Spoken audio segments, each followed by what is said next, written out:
وَإِذَا قِيلَ لَهُمْ لَا تُفْسِدُوا فِي الْأَرْضِ قَالُوا إِنَّمَا نَحْنُ مُصْلِحُونَ. زمین کو یہ جو ہے ملک کو لا تفسدوا فی الارض، بہت سارے انہوں نے تو اردو میں جو ترجمہ کرنا انہوں نے کہا کہ ملک میں فساد مت کرو.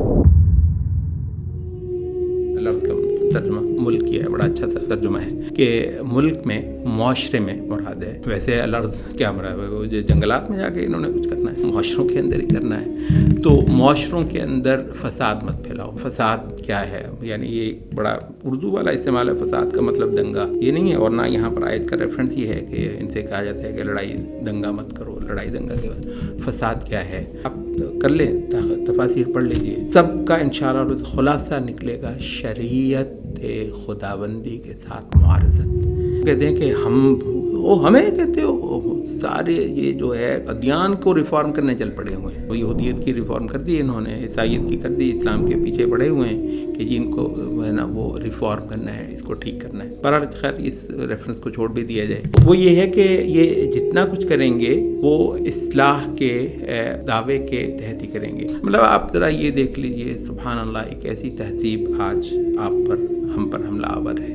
پچھلے 100 سال سے یہ اتنی بنجاری، کنگلی، خالی، مفلس، بینکرپٹ ہوئی ہے کہ انسان کو یہ امپورٹ کر رہے ہیں اپنے یہاں. یعنی ان کے جو تہذیبی جو بھی کچھ اعمال ہیں وہ جس پر وہ پتہ نہیں ہمیں وہ اس کے آگے سجدے کرنے چاہیے، وہ ایسا کسی نے دیکھی نہیں ہے ایسی تہذیب. مہذب ہوتے ہی وہ ہیں. وہ بھائی وہ جس کو تم تہذیب کہتے ہو نا، وہ اس کے کارن 100 سال سے وہاں پر انسان پیدا نہیں ہوتا. انسان لانے کے لیے وہ کبھی جنوبی امریکہ سے امیگریشن کے دروازے کھولتے ہیں، کبھی وہ افریقہ سے لے کر آتے ہیں، اور کبھی ماشاءاللہ ہمارا سب کانٹیننٹ پچھلے 100 سال سے ان کو انسان فراہم کر رہا ہے. انسان وہ نہیں ہو گیا ہے، مطلب ہے یہ اتنا زیادہ بنجر ہو گئی ہے.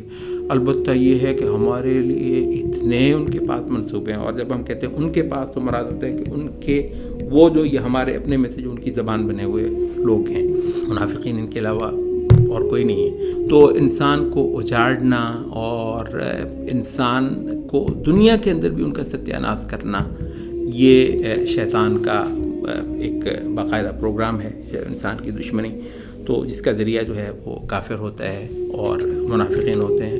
البتہ یہ ہے کہ کفر کی بھی بہت ساری تہذیبوں میں شاید بہت کچھ ہو. ہم یہ بھی نہیں کہتے کہ اس تہذیب کے اندر کوئی اچھائی ہوگی نہیں، لیکن یہ ہے کہ جس طریقے سے اس نے اجاڑا ہے انسان کو، وہ اس کو مشینیں دے دیں، اس کو سرخی پاؤڈر دے دیا، اس کو آسائشیں دے دیں، مطلب وہ ایک کہانی الگ ہے. مگر انسان اس سے بڑا ہے کہ وہ مشینیں ہوں، یا مشینوں سے وہ اس کے لیے جو ہے نا وہ سونے کے لیے ایسا بن گیا ہے اور اٹھنے کے لیے ایسا بن گیا ہے. انسان کی اصل پہچان یہ نہیں ہے، انسان اس سے بڑا ہے.